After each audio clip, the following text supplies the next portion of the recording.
네, 오늘은 영상을 3개나 올렸고 일상 브이로그 영상을 아침, 점심, 저녁으로 올리고 어, 한번 그런 기준을 정해둬야 되겠더라고요. 블로그도 그렇고 인스타도 그렇고 유튜브도 그렇고 일단 인스타는 인스타든 블로그든 음, 사실 인스타에는 거의 정보글은 안 올리고 있고요. 원래는 제가 복지 네트워킹이라고 해서 포항시청에서 이제 글을 올려줘요. 공고문이라던가 뭐 기관단체 공지사항도 있고.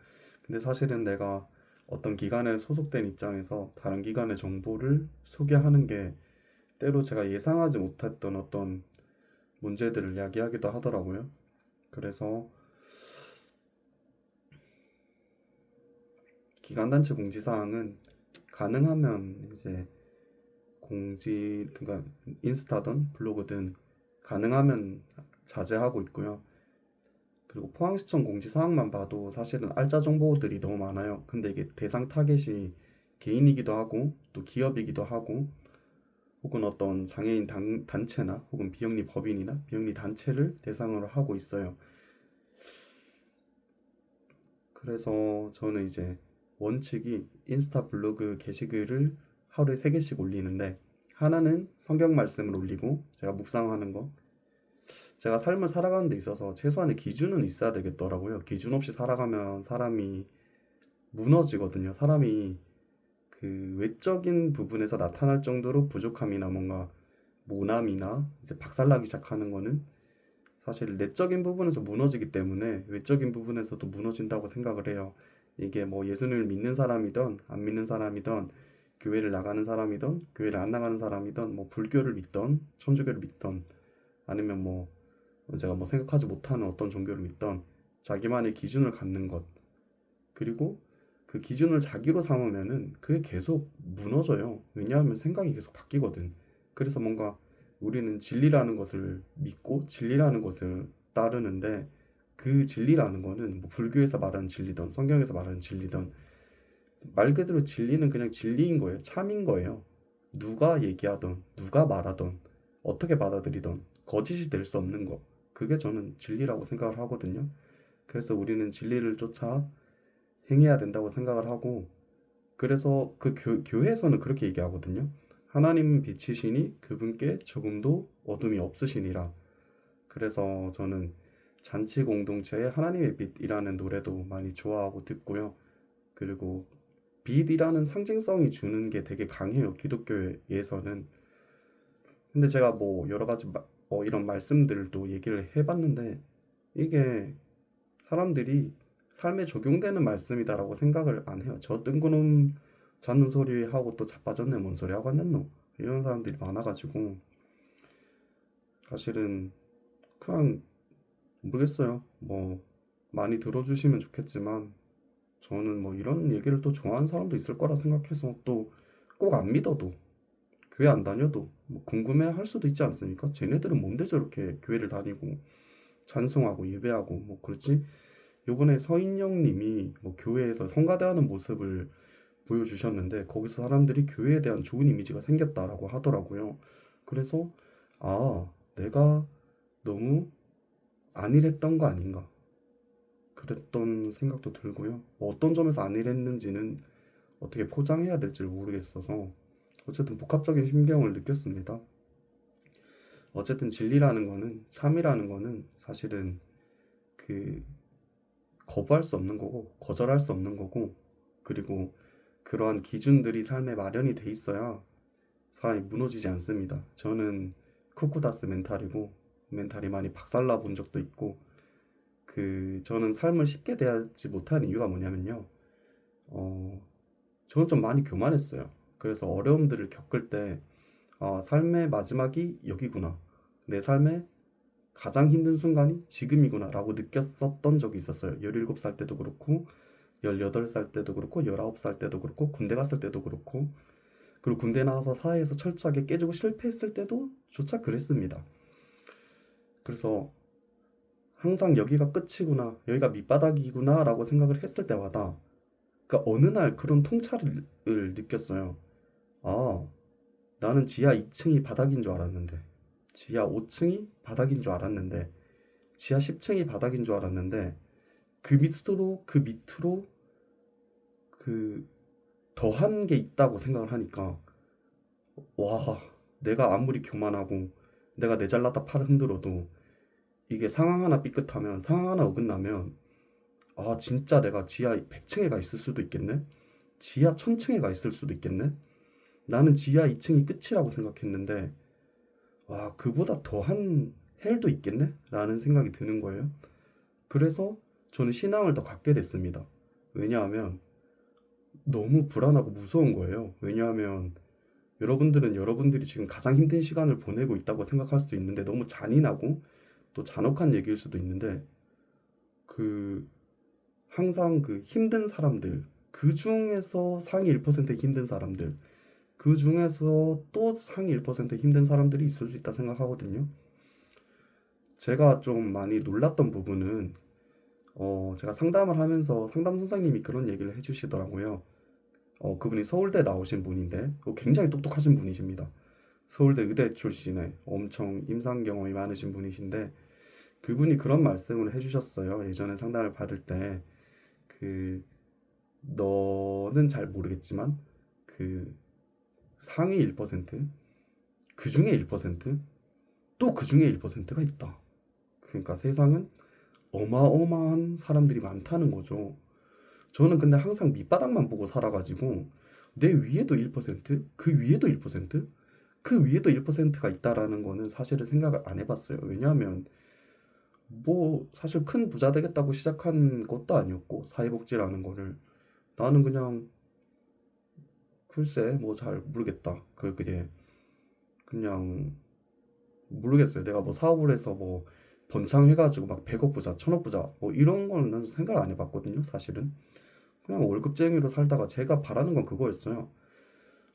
제가 워낙 성격이 사실 퉁명스럽고 모났습니다.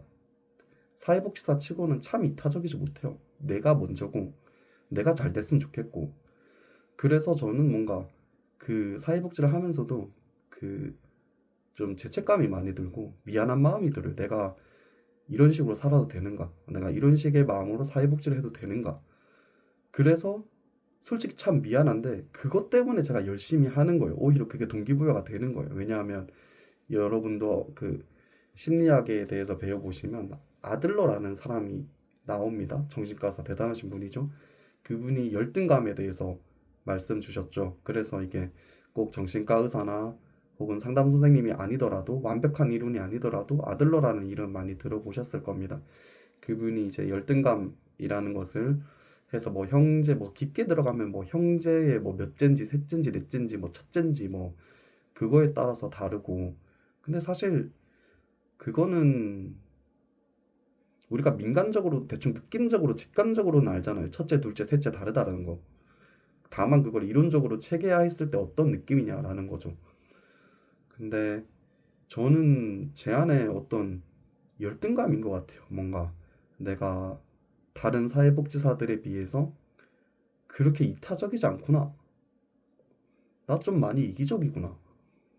그냥 저는 복지를 하면서도요. 아, 이거 좀 이런 얘기를 해도 되나 싶은데, 저는 사실은 지금 회사에 입사하기까지만 해도 저는 네가 사회복지를 왜 해? 그런 생각을 사회복지를 왜 해? 라는 얘기를 들을 정도로 저는 좀 많이 어 직접적인 단어를 언급하면 너무 정치적으로 생각돼 버리고 나가버려 가지고, 보편적 복지보다는 저는 좀 이거 이런 얘기 해도 되나?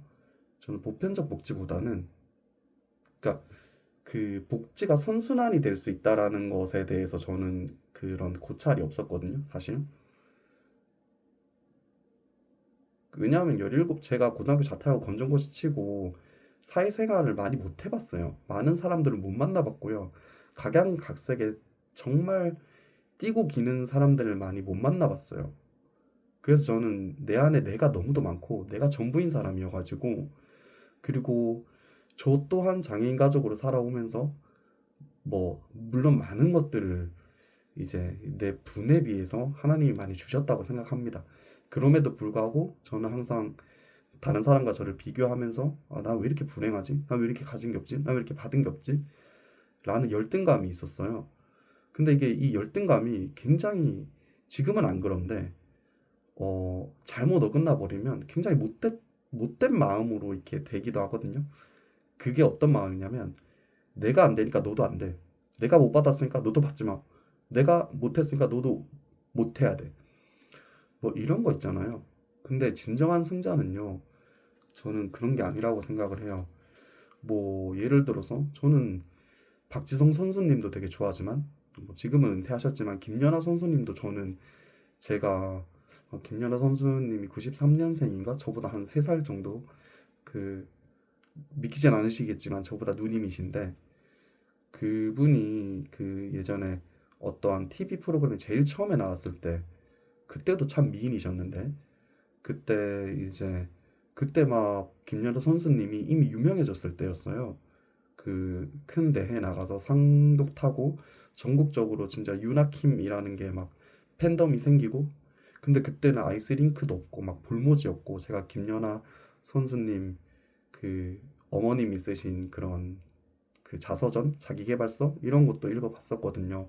발레리나 강수진님 자기계발서도 읽었고 박지성 선수님 자기계발서도 읽었고 이영표 선수님 자기계발서도 읽었습니다. 그리고 그건 왜 읽었는지 모르겠는데 뭐 만들어진 신 저랑은 사실 결이 다릅니다. 저는 무신론자가 아니기 때문에 근데 이제 제가 오랫동안 참 진리라고 믿어왔던 하나님에 대한 의심이 생기면서 그 완전 두꺼운 책 진짜 아 내가 이거 왜 읽고 있노 싶지만 꾸역꾸역 읽었습니다. 시인이 없다고 생각하는 인간들은 왜 없다고 생각하는가? 그럼 나는 신을 없다고 생각하는 쪽을 따라야 되는가? 있다고 생각하는 쪽을 따라야 되는가? 그래서 그거를 판단하고 저울질을 해보기 위해서 잠깐 세상 철학도 한번 찍어서 먹어봤습니다. 어떤 사람들, 뭐 도널드 디킨슨 그 사람이었던 것 같아요. 굉장히 책이 두껍거든요. 뭐 그런 거 읽어서 나 교양 있다 이건 아니고요. 하나도 기억 안 납니다. 뭐 종이 뭐 어쩌고 뭐 저쩌고 뭐 지라노니 진하노 죄송해요. 진하로니 어쩌고 저쩌고 뭐 어쩌고 저쩌고라고 하기엔 그걸 믿는 사람들 발명한 사람들한테 되게 신뢰일 수 있는데 근데 제가 머리가 나빠서 읽어도 뭔 소리인지 모르겠더라고요.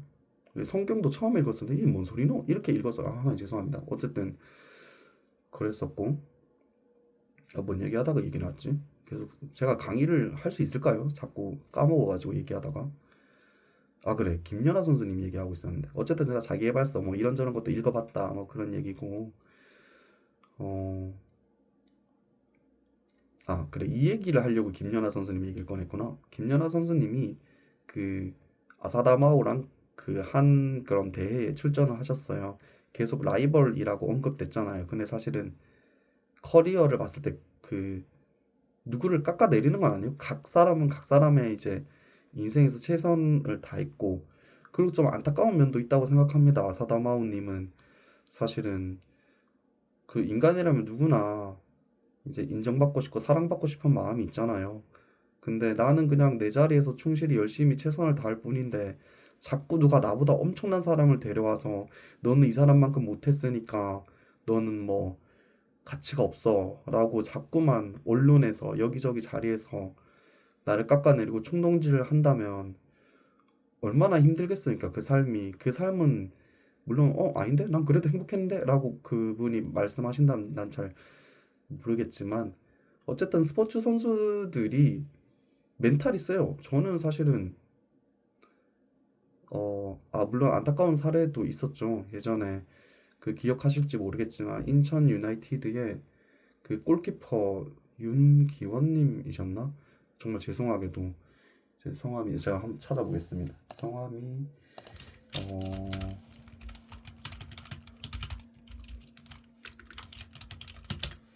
어, 네, 윤기원 선수님이 2000 그, 그 2011년 5월 7일에 한국경제에서 이제 그 기사가 떴네요.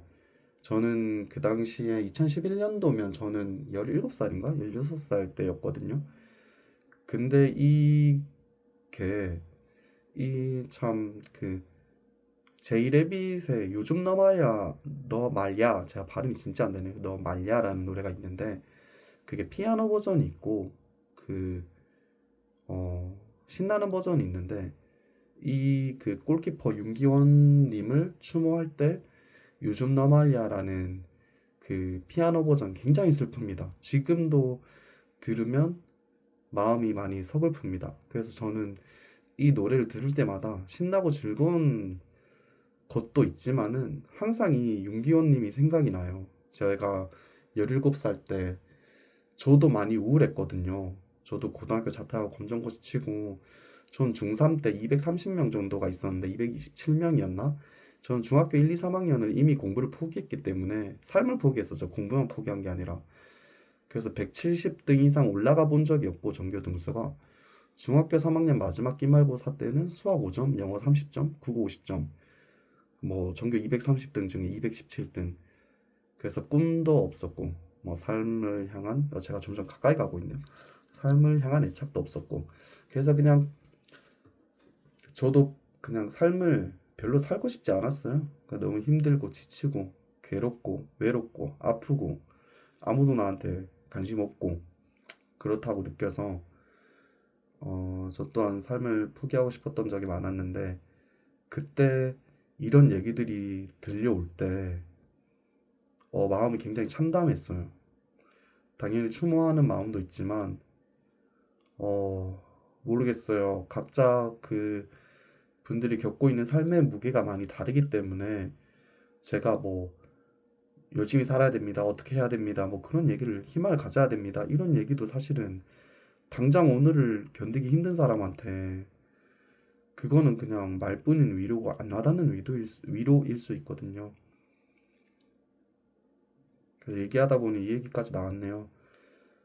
어쨌든 여러분 그렇게 안타깝게 어린 나이에 24살이면 그 24살 때 만 24세겠죠? 그때 돌아가셨는데 윤기현 선수님이 제가 지금 31살이니까 저는 24살을 한 7년을 더 지나온 거죠. 근데 여전히도 저는 인천 유나이티드 팬이 아닙니다. 죄송하지만 저는 포항 스틸러스 팬이고 사실 팬이라고 하기도 민망해요. 저는 경기 안 찾아보거든요. 별로 축구에 큰 관심 없어요. 저는 그 제 관심 분야도 아니고 그냥 옆에 이제 같이 일하는 동료가 축구 굉장히 팬이어서 얘기를 많이 해주니까 아 그런가 보다. 그래도 뭐 막 맨날 경기를 찾아보진 않더라도 뭐 응원을 한다고 하면 그래도 난 포항을 응원을 해야지. 왜냐하면 연고지니까. 그리고 뭐 응원을 한다면 대구도 응원을 해야지. 왜냐하면 나는 대구에서 4년을 살았으니까. 군대 2년, 대학 2년. 만약에 안동 FC도 있었으면 응원을 했겠죠. 안동에도 잠깐 살았으니까 6개월, 3개월 뭐. 근데 뭐 제가 하고 싶은 얘기는 그런 거예요. 지금 2011년도에 돌아가셨으니까 지금 기사들이 다 2011년이라 가지고 저 2011년이라고 말씀을 드리는데 지금 2026년이니까 15년이 지났죠. 15년이 지났음에도 불구하고 제가 그 이름을 기억하지 않습니까? 그게 중요하지 않나요? 내가 살았다는 거, 내가 살다 갔다는 거. 여러분들이 지금까지 살아오면서 많은 사람을 만났을 거예요. 이게 이름은 몰라도 크게 기억되지는 않을 수 있어도 여러분들이 이분은 그래도 유명하셨고 유망주로 많이 이름을 알리셨으니까 그런 건데 우리 같은 일반인들 안 유명한 사람들은 누가 나한테 관심 가져줘 하고 그렇게 생각할 수 있어요. 특히 저는 그 지역 아동 센터에 있을 때 아동 그룹 홈에 이제 지내는 친구들도 봤거든요. 그런 친구들 이제 자립준비 청년이라고 하잖아요. 그래서 이게 그런 얘기도 들어본 적 있는 것 같아요. 사회 정서적인 지지 체계가 낮을수록 작을수록 우울함을 느낄 수 있고 불안함을 크게 느낄 수 있고 근데 그건 뭐 어떻게 보면 당연한 거죠. 뭐 이론적으로 논리적으로 얘기하지 않더라도 뭐 나한테 말 걸어주는 사람 없고 나한테 관심 가져주는 사람 없는데 당연히 우울할 때 믹스커피 한 잔 타주고 믹스커피 한 잔 할까? 옥상 가서 바람 좀 쐴까? 같이 걸을까? 하는 사람 없으면 힘들 수 있죠. 사실은 어쨌든 요새 뭐 청년 고독사라거나 이제 나이를 막론하고 그런 일들이 많이 생기잖아요. 그래서 유품 정리 업체도 많이 생겨나고 그런 거 보면 사실은 좀 많이 가슴이 아픈데 사실 한 끗 차이라고 생각해서 그런 것 같아요. 어, 저도 뭐 굉장히 대단한 인생을 산 게 아니고 그냥 그런 막 대단한 희망을 품고 살아온 인생이 아니기 때문에 그래서 이런 얘기를 들으면 많이 가슴이 먹먹해지고 아픕니다. 근데도 기억해주는 사람이 있잖아요. 그리고 여러분들이 뭐 부모님으로부터 외면받은 사람도 있고 버림받은 사람도 있지만은 어, 살아있는 한은 사랑받을 자격이 있고 사랑받을 일이 생길 거고 그게 안 되면 내가 나를 사랑하면 됩니다. 그래서 포기하지 마시고요. 어쨌든 자꾸 뭐 이렇게 막 하나하나 썰 풀어놓다 보니까 자꾸 계속 얘기를 하게 되네요. 예전에 덱스님이 뭐 아무도 안 보는데도 뭐 구독자 0명이고 보는 사람 아무도 없는데도 혼자 뭐 하루 반나절을 이제 얘기를 하고 방송을 했다고 하시더라고요. 그래서 정말 뭐 누군가는 그렇게 할 말이 많았나? 라고 할 수도 있지만 대단하다. 아무도 안 듣는다 생각하는데 어떻게 그럴 수 있지? 근데 약간은 알 것도 같아요. 아, 혹시 이런 마음이셨나? 뭐 물론 나는 특전사도 안 나왔고 솔직히 뭐 힘든 군 생활도 아니었고 그리고 그분처럼 어려운 문제들을 잘 이겨내지도 못했고 그분처럼 키가 크고 잘생기지도 않았습니다. 근데 이제 그 마음을 알 것 같아요. 물론 완전히 같은 상황은 아니라 할 수도 있겠지만 그렇게 하루 종일 얘기할 수 있었던 그게 어떤 마음이었나를 조금 이해하게 됐고요. 의식의 흐름대로 얘기하니까 뭐 별의별 유명한 사람들이 다 나오네요. 어쨌든 제가 얘기하고 싶었던 거는 그 김연아 선수님이 제일 처음에 이제 다큐멘터리 나올 때 아이스링크장도 없어가지고 그 사람들한테 얼굴은 조금 알려지고 이미 김연아라는 이름이 그 대한민국 사람들한테 알려지고 있었을 때고 얼굴도 알려지고 있었을 때인데 대회를 많이 나가시니까 근데 아이스링크장 하나 없어가지고 그 사람들이 다 쳐다보는 데서 넘어지고 또 넘어지고 다시 일어나고 눈물을 흘리면서도 울면서 다시 일어나고 그런 모습을 보면서 저는 진짜 그 그래 이 얘기를 하려고 김연아 선수님 얘기를 했다. 그렇게 해서 마음이 단단했던 거예요. 김연아 선수님이 그런 일들을 겪으면서 원래 멘탈이 세신 분이기도 한데 그래서 이 소리 안 내야 되겠다. 내가 브이로그 하니까 쩝쩝 소리 너무 많이 내더라고. 듣기 싫더라고요. 그래서 이 쩝쩝 소리 이런 거 좀 안 내야 되겠다. 어쨌든 간에 그래서 음,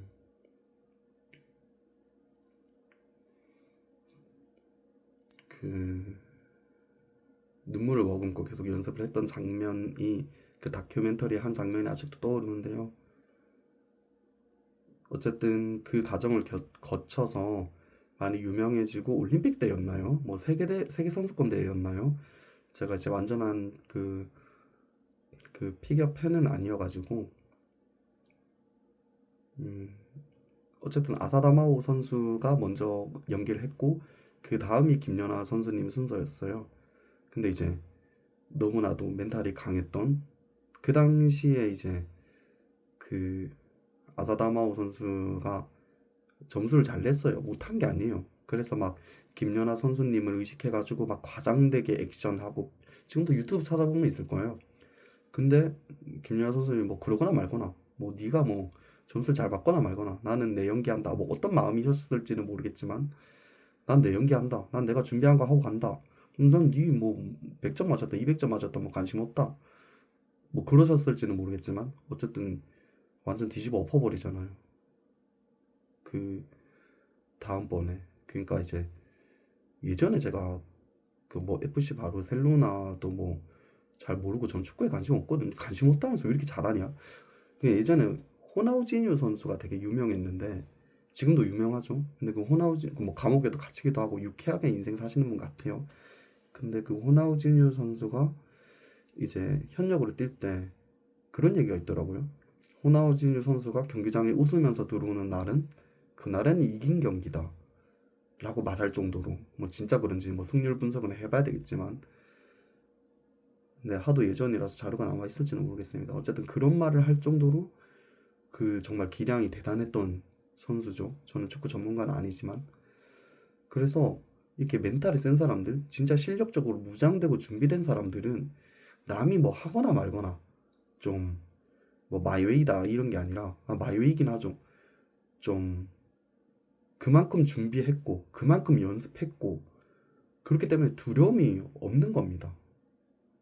그래서 성경에서도 무릇 지킬 만한 것들 중에 더욱 너의 마음을 지키라라고 했습니다. 그리고 성경에서는 마음에 대해서 엄청 많이 언급하고 있는데요. 특히 잠언서의 제 이제 좌우명이기도 한데, 사람이 마음으로 자기의 길을 계획할지라도 그의 걸음을 인도하시는 이는 여호와시니라. 그렇죠. 우리는 아무리 계획하고 열심히 노력해도 내 뜻대로 안 되고 내가 노력한 만큼 성과가 안 나기도 하고, 그리고 때로 내가 생각했던 것보다 결과가 잘 나오기도 하고. 그래서 저는 좀 그 이게 신앙적으로는 그 하나님께 의지적이 될 수밖에 없는 것 같아요. 내가 늘 의지하는 예수 뭐 이런 노래도 있잖아요. 그렇게 될 수밖에 없는 것 같아요. 왜냐하면 내가 오늘을 이제 살아가면서 내가 좀 최선을 다해서 열심을 다해서 뭐 하겠지만, 제가 생각한 거랑 인생은 많이 다를 수 있고, 내가 뿌린 것보다 많이 받을 수도 있고, 내가 오늘 한 노력에 비해서 많이 거두지 못할 수도 있고. 보세요. 이렇게 열심히 찍어서 영상 올려도 아무도 구독 안 해줘요. 좋아요도 안 해주고. 제가 그 꼴에 뭐 된다고 그냥 구걸하는 것 같아서, 제가 오랜 그런 열등감이 있거든요. 어렸을 때부터 키도 작고 뭐 운동도 못하고 노래도 못하고 특별한 재능이 없었어요. 특별히 잘하는 것도 없었고. 그렇다 보니까 제가 사회복지를 하면서 많이 바뀐 게 뭐냐면 그런 거를 하는 거죠. 예를 들어서 그 사회생활을 많이 배워요. 저는 사회성이 결여된 인간이었거든요, 진짜. 그러니까 고등학교도 자퇴했겠죠. 군대에서도 적응 잘 못했고, 솔직하게 말했잖아. 인생 전반이 그냥 그 우울했던 사람이라고. 근데 우울한 것도 사실은 주관적인 거지. 내가 다른 사람에 비해서 어느 정도로 우울했냐, 뭐 그런 건 잘 몰라. 그런 거니까 이제 뭐 그런 것도 뭐 등급을 나누더라. 뭐 고위험군 뭐 이런 거, 자살 고위험군 뭐 이렇게 분류됐기도 했겠죠. 그러니까 뭐 근데 그런 일들을 겪었으니까 지금 이런 얘기를 할 수 있는 거고, 그런 일들을 겪었다기보다는 그런 마음을 느꼈으니까 지금 이런 얘기를 할 수 있는 거겠죠. 진솔한 얘기들을. 어, 그래서 사실은 뭐 파이팅 넘치게 하고, 구독 눌러주세요, 좋아요 눌러주세요 막 하고. 제가 좋아하는 분들이 사실은 김동현 선수님이나 UFC 그 파이터 중에, 그리고 UFC 선생님들이 정말 다들 인성이 너무 좋잖아요. 정찬성 님도 그렇고, 물론 이제 맥그리거처럼 이렇게 그런 이슈를 몰고 다니시는 분들도 있지만, 그냥 그 파이터들이 생각보다 정말 인성이 좋으신 분들이 많잖아요. 그 추성훈 선수님도 그렇고, 그리고 이제 가수인지 보디빌더인지 이제 건투 선수인지는 잘 모르겠지만 김종국 가수님도 의외로 그런 분들이 되게 배려심이 넘치고, 그리고 긍정적이에요. 그리고 사회생활 잘해요. 그래서 좀 존경스러워요. 그래서 저는 항상 고독을 씹으면서 뭔가 이게 사회에서 겉도는 청년이었단 말이에요. 근데 이제 제가 사회복지라는 직업을 가진 거는 그냥 어떻게 보면 천직인 것도 같아요. 하나님께서 나를 보시고 아, 임마는 이대로 두면은 안 되겠다. 니는 그냥 진짜 뭐 이거 말고 딱히 할 게 없다. 니는 사회에서. 아, 물론 사회복지라는 직업을 비하하는 게 아닙니다. 비하하는 게 아니고 사회복지를 하기에도 저는 부족한 사람입니다. 아까도 계속 말씀드렸지만 저는 이 자리에 서 있는 것 자체가 너무 감사하고 저는 어느 집단, 어느 소속에서든 계속 인간관계의 실패를 맛봤습니다. 그 결핍이 있었어요. 성격적으로. 사랑도 많이 받아본 사람이 줄 줄 안다고 지금 이제 와이프도 저의 결정을 이해해주고 사랑해주고 아껴주고 해서 이렇게 결혼 생활을 유지해 갈 수 있는데요. 저희 그런 모난 모습들 때문에 많이 마음 아프게 하고 힘들게 하고 그랬어요. 그래서 참 미안한 마음이 많아요. 그리고 내 주변 사람들도 나의 때로 이런 거친 야생마 같은 면모 때문에 힘들게 할 때도 있고 특히 나를 잘 따라주는 이제 팀원 뭐 본명은 얘기할 수 없지만 너무 이걸 보고 있다면 알겠죠? 내가 본인을 얘기하고 있다는 거를 너무 아끼고 좋아하는 친구고요. 그래서 너무 고맙다고 갑자기 이게 뭐 무슨 상 탄 것도 아닌데 갑자기 무슨 시상소감을 하고 있냐 수상소감 어쨌든 참 감사하게 생각하고요. 저는 사회복지를 하기에도 모자라고 부족한 사람이라고 느낍니다. 그래서 이 자리가 너무 감사하고요. 그리고 이 자리를 통해서 제가 계속 성장하고 이제 나아갈 수 있는 거는 저는 그런 찬송가가 있거든요. 마커스 워십의 부르신 곳에서 제가 고등학교 1학년 때 고등학교 자퇴하고 한창 죽고 싶었을 때 항상 찾던 노래가 이제 마커스 워십의 노래였어요. 부르신 곳에서 뭐 주님은 산 같아서 이런 찬송가들을 들으면서 제가 위로를 많이 받았는데요. 그 찬송가 가사가 그래요. 부르신 곳에서 나는 예배하네. 제가 나중에 기타도 치고 노래도 좀 부를 거거든요. 구독자가 좀 생기면 사실 오늘 라이브 방송으로 하고 싶었어요. 제가 이제 공적인 자리에 있기 때문에 사회복지를 하고 있기 때문에 내가 혹시 이거 뭐 말실수 해버리면 라이브 방송은 이제 주워 담을 수가 없는데 그런 생각 때문에 라이브 방송을 망설였는데 내가 이제 여러 가지 퍼스널 브랜딩을 하면서 그것도 해야 되고 어그로를 좀 끌어야 되겠다. 뭘 하든 뭐 사실 내가 뭐 이렇게 영상 올려도 관심 안 갖는 사람들이 너무 많으니까 그랬는데 어 어쨌든 머리가 멍해지네요.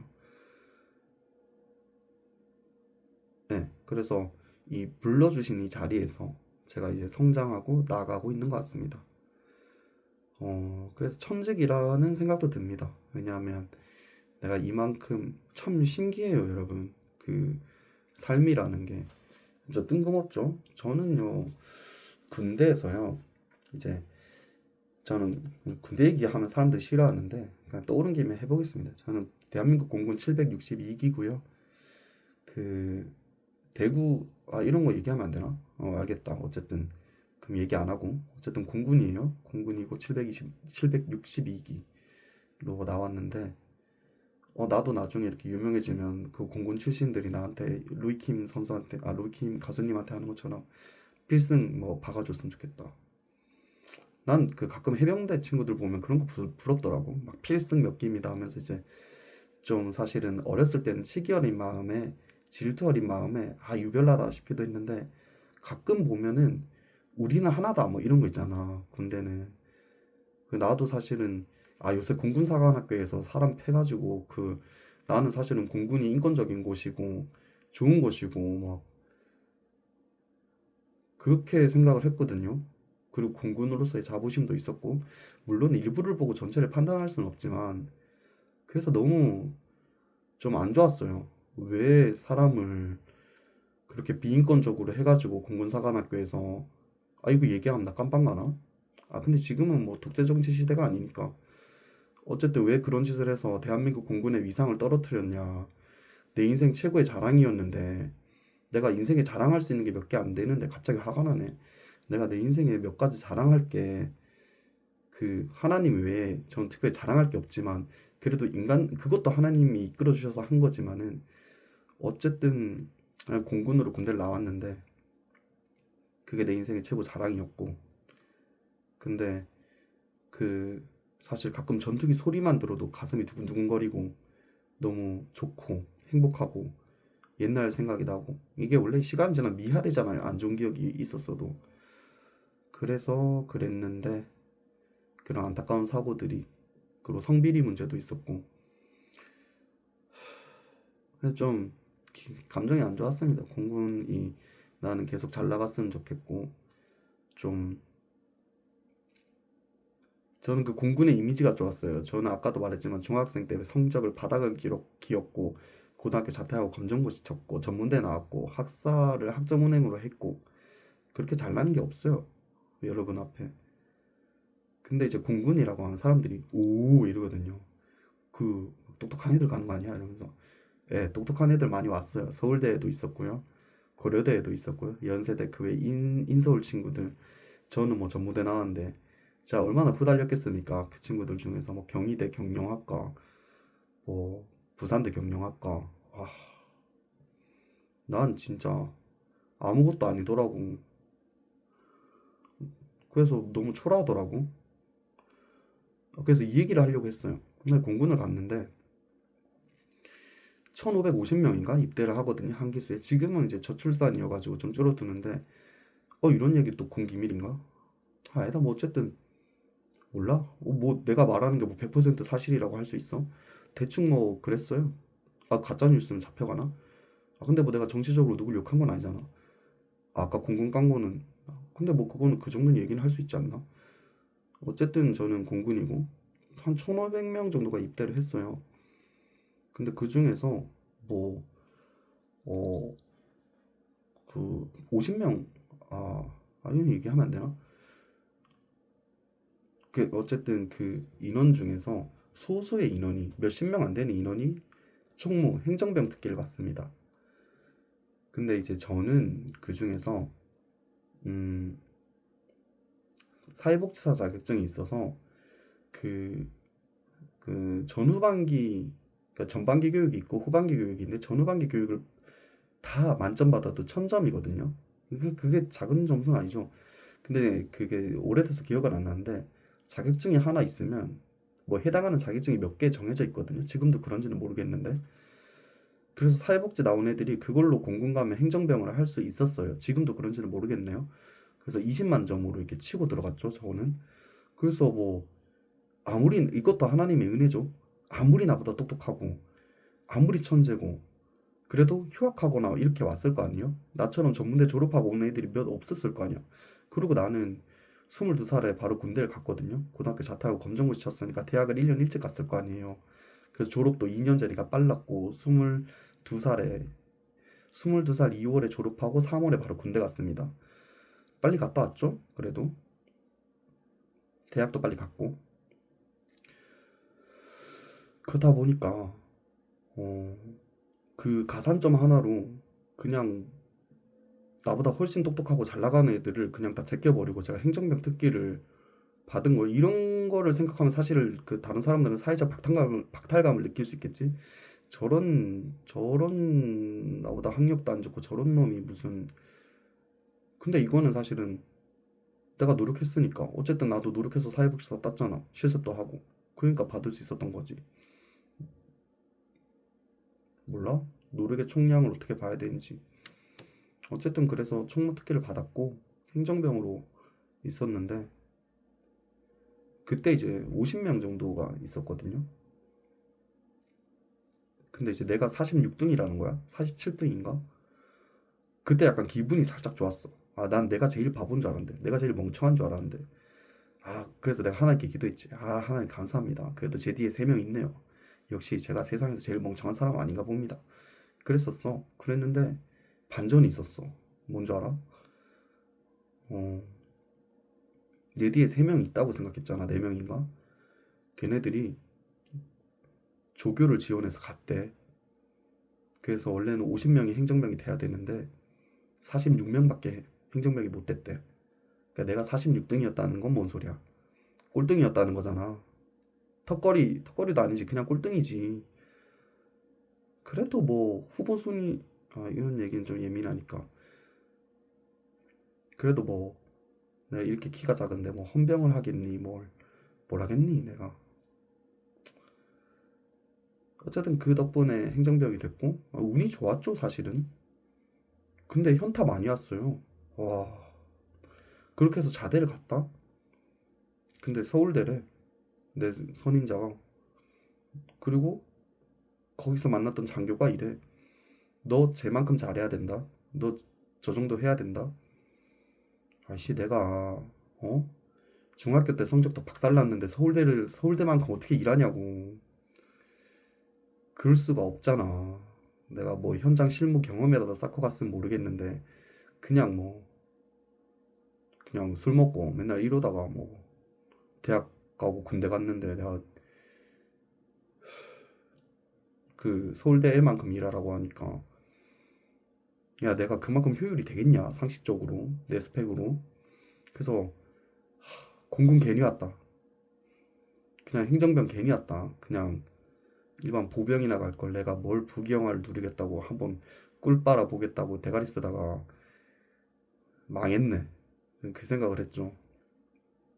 그랬는데 뭐 잘했던 못했던 어쨌든 군생활을 마치고 나왔습니다. 뭐 그랬고, 서울대 얘기하니까 갑자기 그 생각이 나네. 제가 서울대 친구들을 한 두 명인가 세 명 정도 만나봤어요. 그리고 서울대 출신도. 그러니까 난 평생 그렇게 공부 잘하는 사람들을 만나볼 일이 없을 줄 알았어. 근데 어떻게 하나님 만나게 하시더라고. 그래서 서울대 다니는 친구들을 막 봤을 때 그 공통적인 특징이, 물론 나는 모르겠어요. 한 해 서울대 졸업생이 몇 명이나 되는지 모르겠는데 그 중에 몇 명밖에 못 만나봤죠. 3명, 4명 정도밖에 못 만나봤는데, 제가 느낀 서울대생들의 이제 공통점이 뭐냐면요. 꼭 다 그런 건 아니라고 할 수도 있겠지만, 일단 기본적으로 서울대뿐만 아니라 제 이제 군생활 중에 부산대 약대 나온 형도 있었는데, 이것 그러니까 따로따로 얘기할게요. 일단 어느 정도 공부를 한 사람들의 특징이 뭐냐면, 일단은 뭘 하나라 해도 그냥, 이게 당연한 얘기일 수도 있는데, 어 자꾸 이제 뭔가, 이건 서울대 얘기 아니고요. 그 애매한 애들, 뭘 해도 욕을 먹는 애들이 있거든요. 그게 왜 그런 거냐, 마음가짐이 잘못돼서 그런 걸 수도 있는데, 아니지, 마음가짐이 잘못됐으니까 그런 거예요.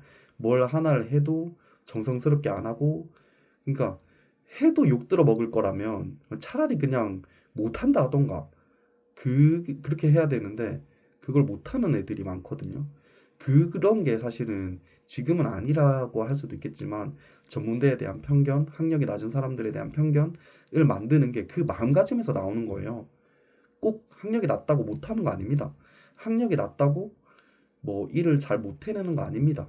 근데 이게, 저도 학력이 좋은 편은 아니지만 마음가짐이 중요한 것 같아요. 무슨 일을 하던.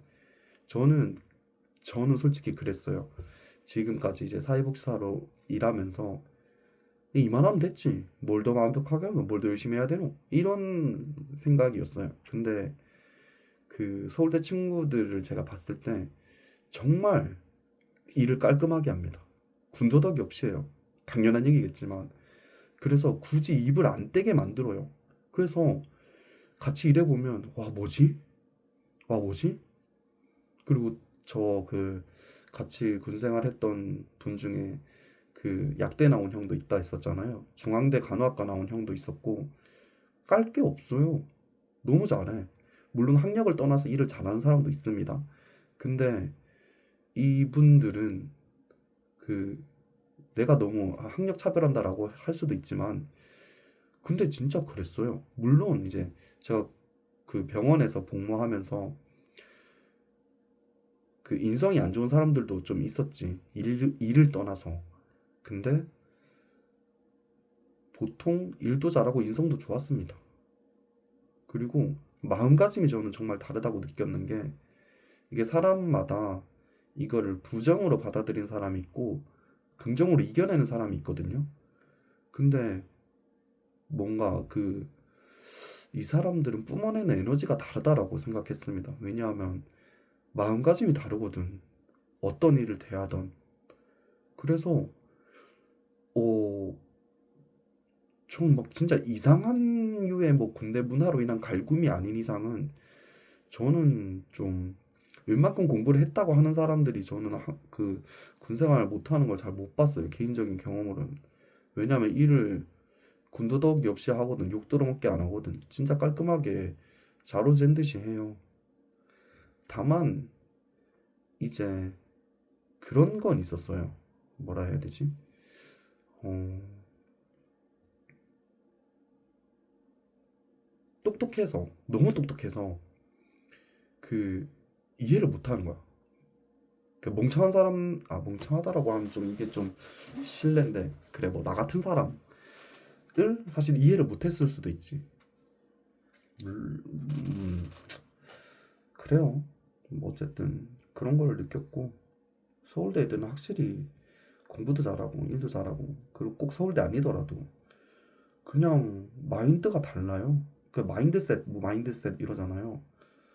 물론 이제 젠슨 항 선생님이나 뭐 그런 분들이 되게 뭐 똑똑한 사람들 모여있는 대학교 가서 나는 오히려 똑똑한 애들이 걱정이 된다. 왜냐하면 실패해 본 적이 없고 넘어져 본 적이 없고 항상 최고의 자리에 있던 친구들이어서 그런 좌절스러운 경험을 했을 때 그걸 이겨내는 뭐 회복 탄력성이라고 하죠. 저 같은 놈은 잃을 게 없습니다. 뭐 돈도 없고 뭐 학력도 없고 그래서 별로 뭐 실패에 대한 두려움이 아예 없진 않지만 그래도 리스크가 크진 않아요. 근데 애초에 똑똑했어. 애초에 돈이 많았어. 애초에 직업, 애초에 뭐 그런 게 다 좋았어. 배경이. 근데 거기서 주변의 기대만큼 못 미쳐. 그럼 거기서 오는 스트레스도 있을 거거든, 개인이. 그리고 공부는 개인이 어떻게 보면 통제할 수 있는 영역이잖아요. 뭐 내가 뭐 몇 등을 하겠다 이런 거는 사실은 비교 우위에 서는 거기 때문에 근데 어쨌든 공부를 내가 8시간을 할지 10시간을 할지 12시간을 할지 그거는 본인이 결정할 수 있는 부분이잖아요. 그래서 어느 정도 개인의 노력으로 통제 가능한 영역이라고 생각할 수도 있잖아요. 아니라고 생각하는 사람도 있겠지만 그래서 뭐 그런 환경적인 요건 그래서 환경이 사람을 만든다. 환경이 100%다라고 말할 수는 없지만 환경이 사람에게 너무 지대한 영향을 주기 때문에 그래서 사회복지를 배우면 인간 행동과 사회환경, 사회복지 해보신 분들 알겠지만 인행사를 배우거든요. Person in Environment라고 해서 환경 속의 인간을 제일 먼저 배우죠. 그래서 환경 속의 인간을 얘기할 때, 예, 환경이 사람을 많이 좌지우지하고, 저는 사실 진화론을 생각할 때 그런 거를 생각을 했어요. 저는 뭐 종의 뭐 기원 이런 것도 모르고, 저는 성경을 많이 읽었기 때문에 성경적으로 생각을 해보면 그런 것 같아요. 일단은 최초에 뭐 우연히 생겨났다 이렇게 얘기하거든요. 진화론은 저는 그렇게 생각 안 해요. 우연히 생각 그러니까 우연히 만들어졌다고 하기엔 너무 정교하지 않나? 이 모든 걸 우연이라고 하기에는 우연일 수가 없지 않아요? 이 모든 것들이 나무 하나만 잘라봐도 나이테나 나무 잘랐을 때 꽃잎 꺾었을 때 잎 뽑았을 때 나는 냄새나 이런 걸 어떻게 우연이라고 말하지? 내 머리카락 자라는 거 뭐 코털이 자라는데 뭐 하나가 이상하게 길게 자라는 거 그리고 엄지발가락에 자꾸 털 나는 거 뭐 이런 거 그런 거는 사실 조절할 수 없잖아요 우리가 그래서 이 모든 게 우연이라고 할 수 있나?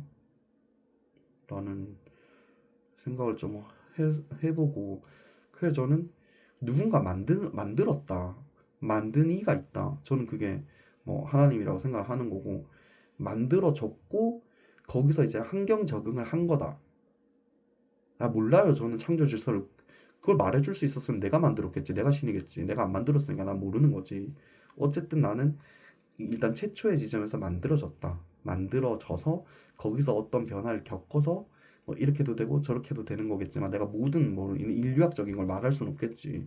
그럼 내가 박사겠지. 내가 물론 몰라. 이건 나름 학사긴 하지만 어쨌든 그렇고 뭔 얘기하다가 여기까지 왔나? 진짜 뭐 별의별 얘기를 다 했네. 군대 얘기부터. 어쨌든 그 SNS를 하면서 이게 참 여러분들 SNS를 해보세요. 블로그를 하던 인스타를 하던 그러면 나 혼자서도 깨달아지는 게 진짜 많거든요. 뭐 예를 들면 제가 이제 사회복지사를 표방하는 진짜 현직 사회복지사니까. 근데 그것 때문에 내가 너무 자극적인 말, 내가 너무 상스러운 말 이런 거는 못해요. 사실 저는 지금 그런 거 좋아하거든요. B급 감성, 저급한 거 좋아해요. 근데 그런 걸 못해요. 일단 그런 걸 했다가는 와이프한테 등짝 오지게 맞고 사회적으로 몰매를 맞고 직장에서도 쫓겨날 수 있기 때문에 그런 그 가이드라인을 지켜야 돼요. 그래서 너무 심한 얘기는 할 수가 없고 뭐 심오한 얘기는 할 수 있겠지만 그래서 저는 좀 그런 게 아쉽긴 해요. 사람들이 1차원적인 자극에 반응하더라고. 시간이 지나고 그러니까 자극에 둔감해진다고 해야 되나? 그러니까 완전 톡 쓰는 자극이 아니면 안 보는 거지. 왜? 재미대가리 없으니까. 그래서 사실은 저는 그 누가 볼 거라고 생각 안 하고 그냥 하는 건데요. 아까도 말씀드렸지만 인스타랑 블로그 하는데 스레드는 그냥 그때그때 생각날 때마다 내 감정 이런 것들을 올리자. 왜냐하면 계속 올리고 계속 노출되는 게 중요하니까. 물론 인스타도 그렇겠지만. 그래서 저는 원칙이 있습니다. 아까 얘기했나? 처음에? 어쨌든 하나는 성경 말씀을 올리는 거고, 이 얘기했다가 여기까지 왔다. 하나는 성경 말씀을 올리는 거고, 묵상. 하나는 그냥 내 생각, 그러니까 인간으로서 세상을 살아가면서 느끼는 거. 꼭 신앙적이지 않더라도 그냥 내가 뭐 인간관계를 하면서 느끼는 나의 부족함이라던가 나의 대인관계 스킬에서의 부족함이라던가 아니면 사회복지 스킬에서의 부족함이라던가 그런 것들을 이제 말하고 싶었고 그래서 성경 하나 이제 세상에서 살아가면서 느끼는 감정 하나 그리고 하나는 그냥 정보글 복지 인사이트 뭐 이런 것들을 올려주려고 했고 그리고 영상이 쇼츠잖아요. 쇼츠를 이제 가능하면 매일 올리고 그게 안 되면 2, 3일에 한 번이라도 꼭 쇼츠를 올리자라는 걸 했고 그리고 용기가 조금 조금씩 생겨요. 해보니까. 왜냐하면 다른 사람들이 나한테 별로 관심 없더라고. 길 가면서 뭐 그냥 브이로그 찍고 해도 그냥 뭐 영상 통화하는 것 같다 하고 별로 사람들 관심 없더라고. 그래서 그냥 뭐 대놓고 해도 뭐 그거 뭐 그 사람들을 찍는 게 아닌 이상은 뭐 별로 안 하겠다 싶긴 하더라고요. 그래서 이제 쇼츠는 가능한 매일 아니면 2, 3일에 한 번씩은 올리자. 그리고 이런 긴 영상 있잖아요. 긴 흐름으로 가는 거. 이런 거를 그래도 일주일에 하나 정도는 이제 소통식으로 하자. 원래는 라이브 방송을 하고 싶었는데 유튜브가 이것도 SNS를 안 했으면 몰랐을 거죠. 이제 턱이 높더라고요. 근데 턱이 높다라는 거는 그런 것 같아요. 쇼츠가 50개 이상 해야 되고 그리고 90일 이상 계정이 유지돼야 되고 뭐 그런 기준이 있더라고요. 여러분들 모르셨죠? 이건 유튜브 해봐야 아는 거예요. 꿀팁이죠. 어떻게 보면. 저는 몰랐어요. 그냥 라이브 방송 바로 되는 거 아니야? 했는데 그러니까 유튜브 측에서 뭐 여러 가지 기준이 있겠지만 그런 것 같아요. 너가 한번 해보고 어느 정도 기준이나 가이드라인은 가지고 이걸 해라 라는 것 같아요. 왜냐하면 워낙 이상한 사람들이 많으니까 세상에는 뭐 그중에 나도 들어가 있을 수 있고 그래서 뭐 라이브를 하려 했지만 오늘은 못하고 그냥 동영상을 찍어서 올리게 됐는데요. 그러니까 그 정도 기준 그래 기준 얘기하다가 성경 얘기가 나왔다. 그러니까 그런 기준이 필요한 것 같아요. 뭘 하나 하더라도. 그래서 얘기를 한 거고 저는 되게 막 그 나대는 건 싫어하지만 얘기하는 건 좋아하거든요. 왜냐하면 저 사회성이 떨어진다 했잖아요. 그래서 저는 내 혼자 죽겠는 거 좋아하지 남이랑 얘기하는 거 별로 안 좋아해요. 그래서 그런 거고 음, 또 무슨 얘기 해야 되지? 그래. 그래서 이제 사람들이 즉각적인 거, 다능적인 거, 이런 거 사람들이 많이 둔감해졌다. 그래서 톡 쏘는 거, 이런 거 아닌 이상 잘 안 본다. 그래서 사람들이 많이 보는 컨텐츠를 만들려면 이 사람들이 시각을 사로잡는 이렇게 단조롭고 재미없는 거는 사실은 사람들이 틀어놓고 잘라고 ASMR, 뭐 내 목소리를 ASMR로 듣고 싶겠냐마는 뭐 그럴 수도 있겠죠. 그래요. 뭐 누군가는 뭐 이렇게 이거 틀어놓고 자는 사람도 있겠지 뭐. 잠 잘 와요. 제가 이런 진지한 얘기 하잖아요. 아유, 3분 만에 잡니다, 사람들. 왜? 재미대가리 없거든. 그래서 저는 이거를 SNS를 하면서 느끼는 거는 사람들이 즉각적인 거 좋아하고 반응적인 거 좋아하고 뭐 SNS 하는 사람들이 꾸준히 오래 하는 게 중요하다 하는데 일단 반응이 뭐 터져야지 뭐. 근데 조급해 하진 않으려고. 뭐 올리다 보면 누군가는 취향 맞아가지고 보는 사람도 있겠지. 아, 그래. 그래서 제가 그런 뭔가 자꾸 이 의식의 흐름들을 얘기하는데, 그래서 제가 블로그에도 내가 글 쓰는 거 생각의 궤적이라고 한 게 자꾸 생각이 이리저리 튀거든요. 저는 생각이 많아가지고.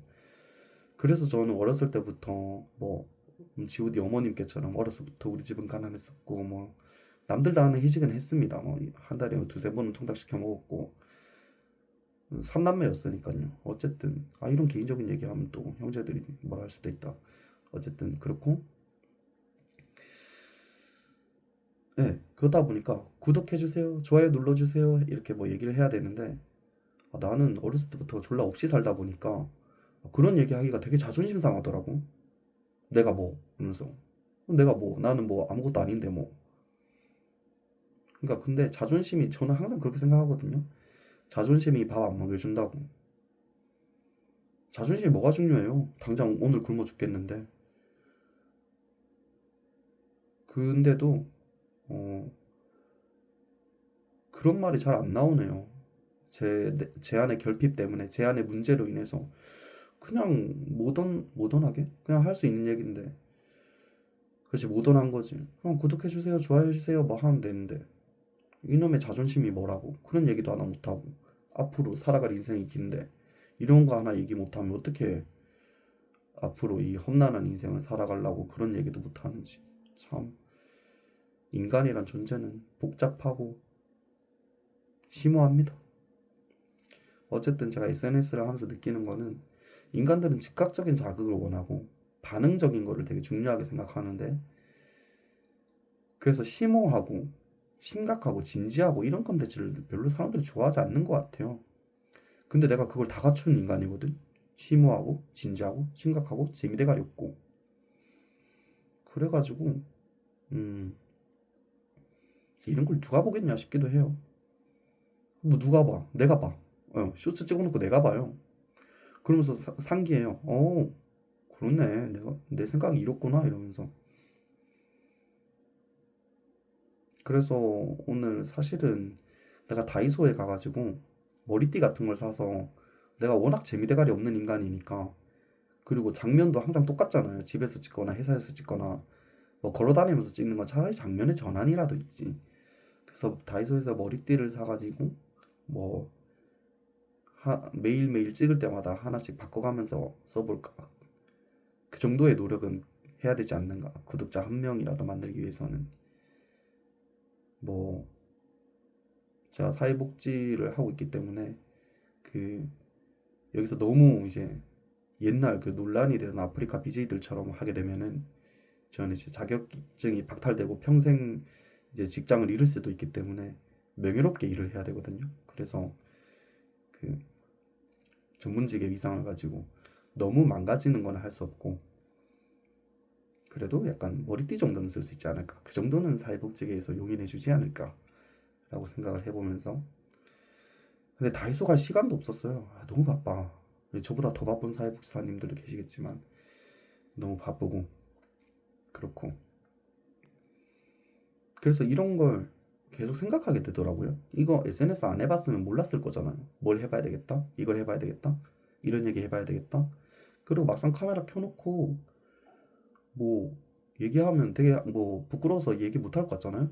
근데 오히려 담대해. 그 성경에 그런 얘기가 많거든요. 담대해라, 두려워하지 마라, 걱정하지 마라. 이런 얘기를 하나님이 엄청 많이 하셨어요. 그래서 목사님들의 단골 설교 말씀에도 들어가거든요. Don't be afraid. 두려워하지 마라. 발음이 뭐 좋진 않지만 두려워하지 말고 담대해라.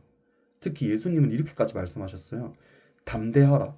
내가 세상을 어떻게 이겼노라. 내가 세상을 이겼는데 너네 나 믿는다면서 왜 무서워하니? 왜 두려워하니? 왜 걱정하니? 야, 오늘 걱정하는 거는 오늘만 걱정해라. 이 자스가 뭐 니들이 걱정한다고 해서 머리털 하나라도 나게 할 수 있니?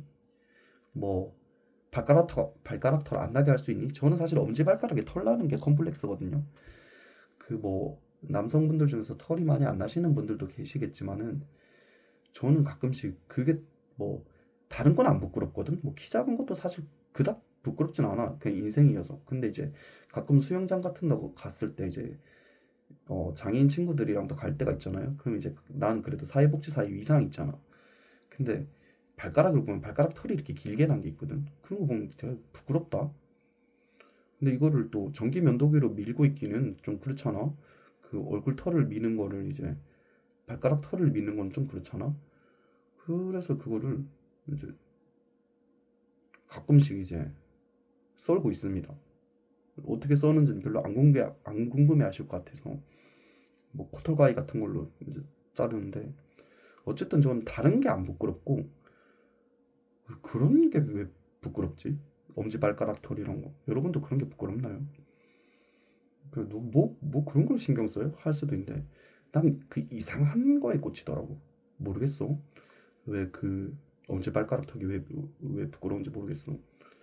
어쨌든 그런 이상한 거 다리에 털 많은 거 뭐 이런 것도 사실 좀 신경을 쓰이지만 몰라. 내가 아직 사춘기인가? 사춘기에서 못 자랐나?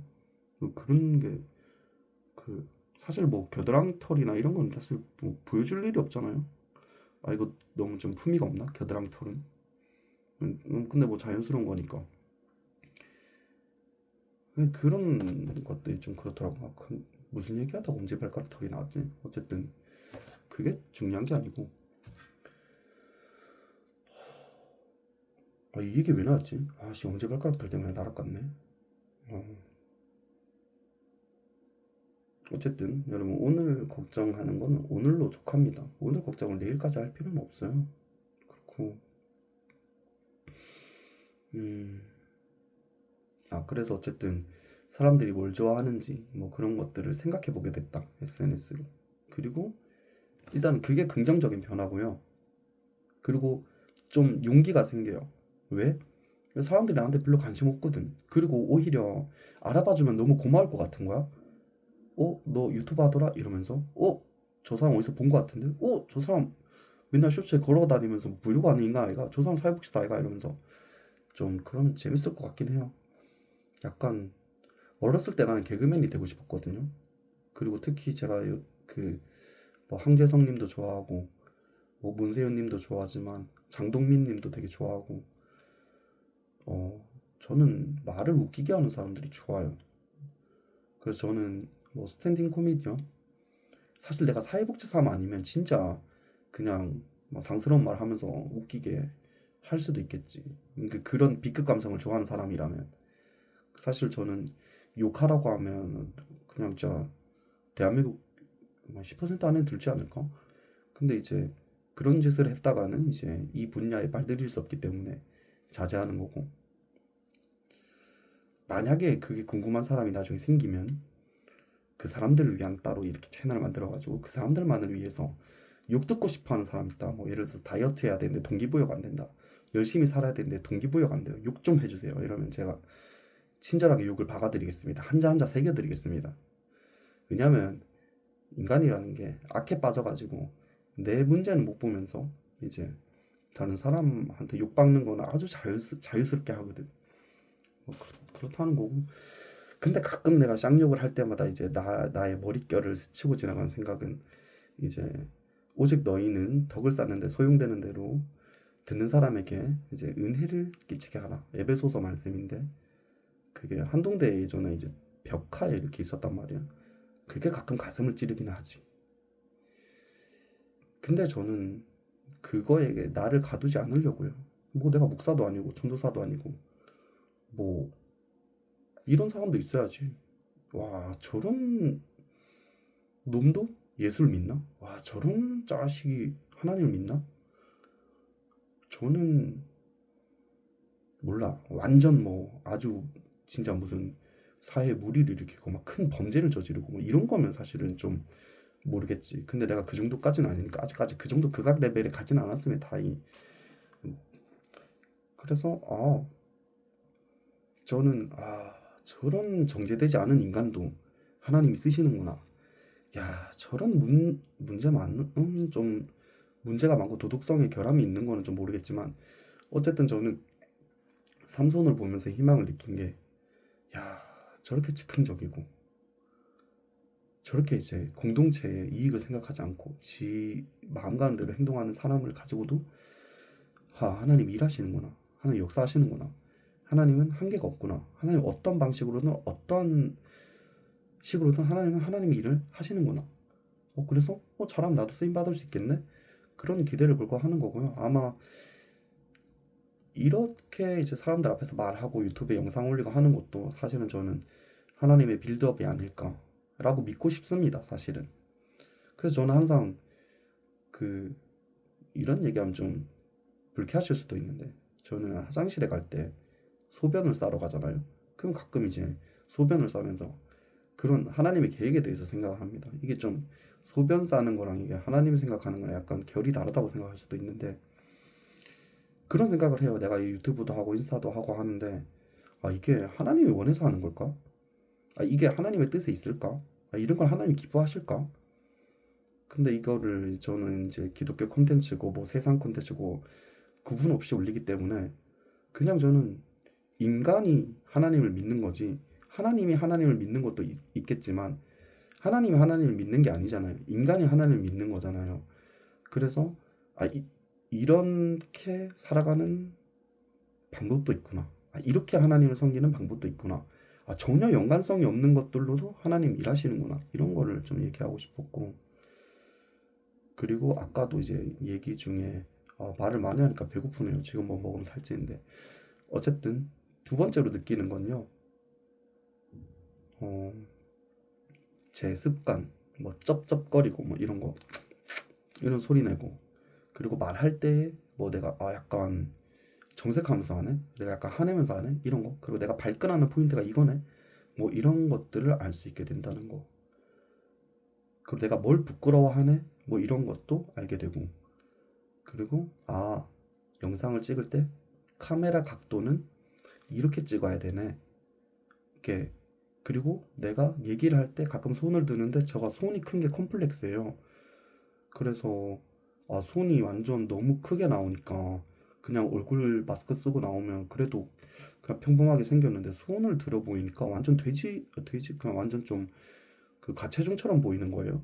그래가지고 가능하면, 나는 장범준이라는 가수를 되게 좋아하니까 범준이 형님이 노래 부를 때 이제 그 손으로 이제 막 이렇게 막 그 이렇게 막 표현을 막 하세요.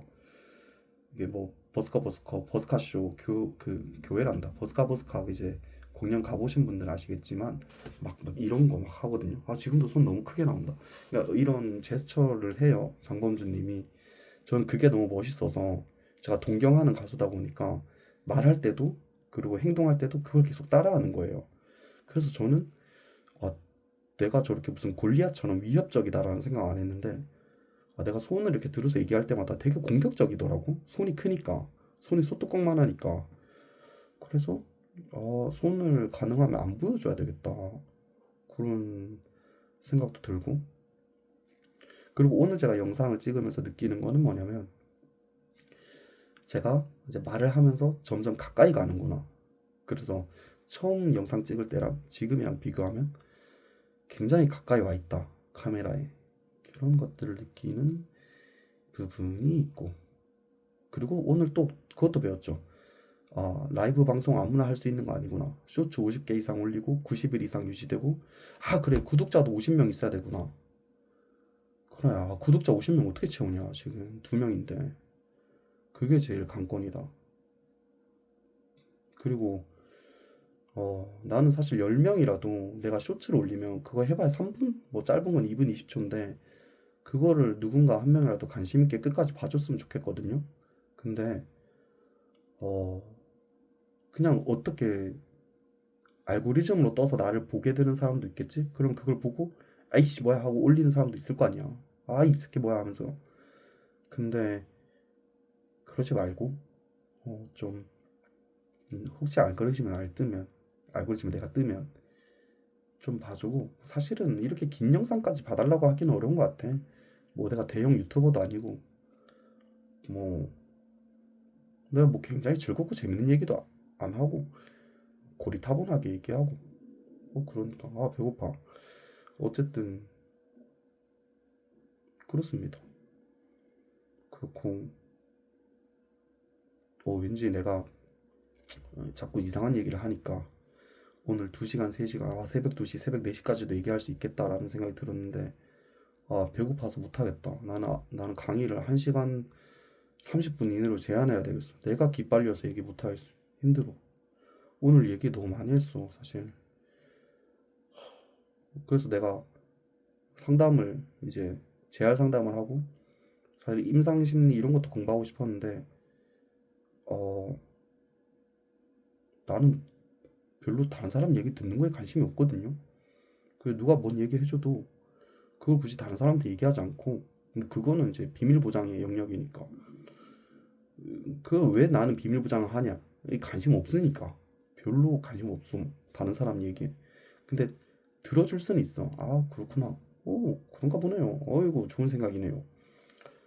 근데 이제 거기서 더 이입하진 않는 거지. 왜냐하면 내가 말했잖아요. 나는 계속 우울한 인생을 살아왔다고.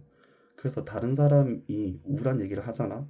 그러면 그게 좀 그런 생각이 있어. 내가 이거를 이게 나도 이제 굉장히 희발성 있는 사람인데 이런 우울한 얘기를 들었을 때 내가 이게 좀 무너지는 것 같아서 그래서 저는 사실은 이제 그 친구는 교회를 다니지 않지만 제가 같이 일하는 친구가 팀원이 계속 얘기하게 되네요. 굉장히 긍정적이고 굉장히 밝은 친구입니다. 물론 승부욕도 있고 그런 면도 있지만 하나님 이 사람을 나한테 붙여주신 데는 그런 이유가 아닐까 생각을 해요. 사실 제가 오늘 이 얘기만 하고 마쳐야 되겠다. 돈가스 집을 갔거든요.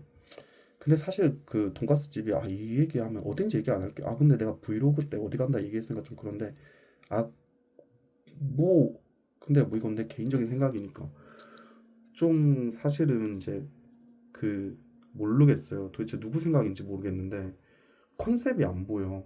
돈가스 집인데 분식도 같이 하더라고. 그래서 나는 좀 궁금하더라고. 이게 돈가스를 하고 싶은 거야? 분식을 하고 싶은 거야? 뭐 내가 대단한 백종원은 아니지만 백종원 선생님은 아니지만 그냥 그런 솔루션이 하고 싶어지더라고. 근데 겉에서 봤을 때는 완전 그냥 그 인스타 맛집 분위기야. 카페 분위기야. 근데 들어갔더니 뭐 돈가스도 팔고 뭐 분식도 팔고 하더라고. 근데 나는 좀 궁금했던 게 도대체 돈가스를 팔고 싶은 거지 분식을 팔고 싶은 거지? 그러니까 그 감성이 약간 혼자한 거야. 카오스한 거야. 내가 누구를 지적하냐마는 장사도 안 해봤으면서. 근데 그걸 안 해본 사람들이 더 정확하지 않나? 사실은 안 해봤으니까 1차원적으로 볼 거 아니야. 근데 세상은 직관적이어야 된다 생각하거든요. 뭐 그러니까 내가 의도하지 않았던지 간에 나도 배워가는 중이지만 그게 풍기는 그런 게 있잖아요. 저는 특히 좀 예민함이 좀 있는 인간이어가지고 어느 하나라도 거슬리면 그 식당 안 가거든 잘.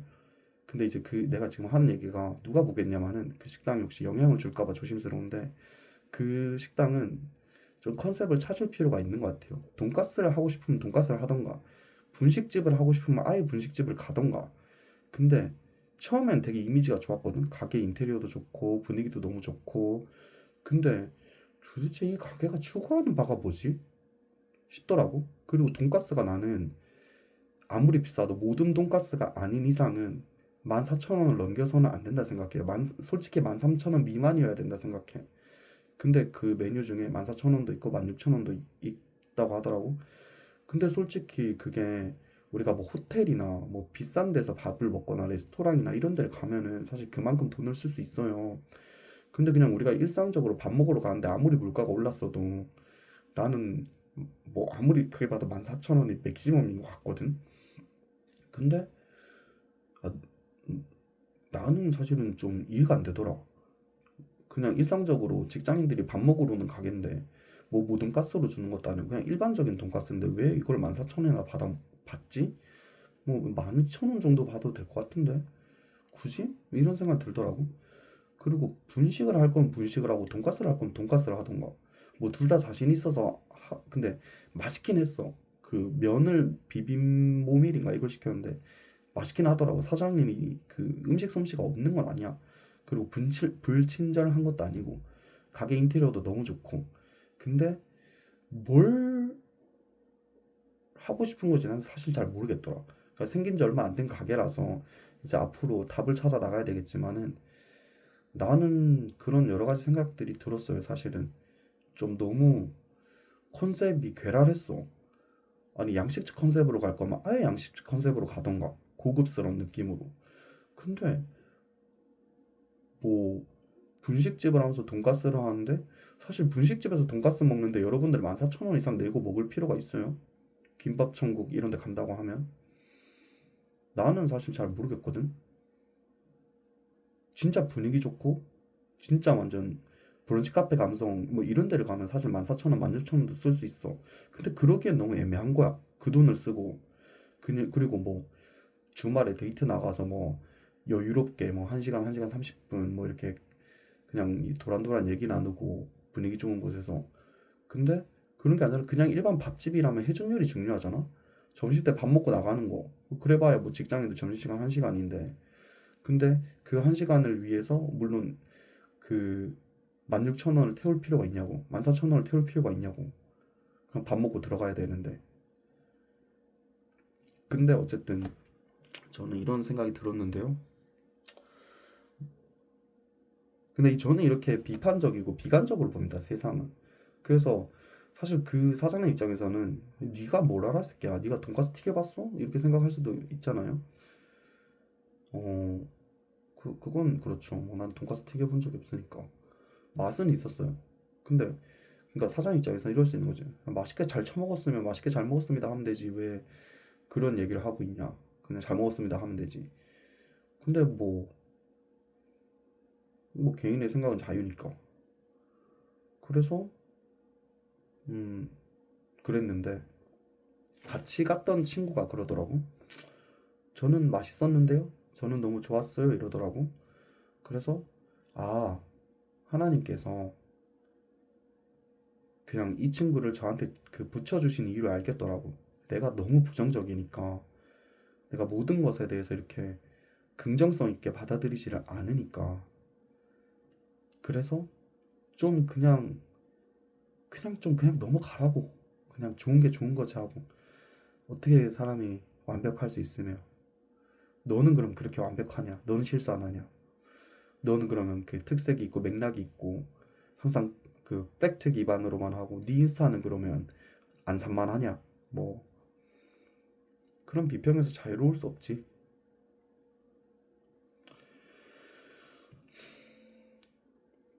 뭐 근데 뭐 아직까지 내가 밥집을 할 생각은 없으니까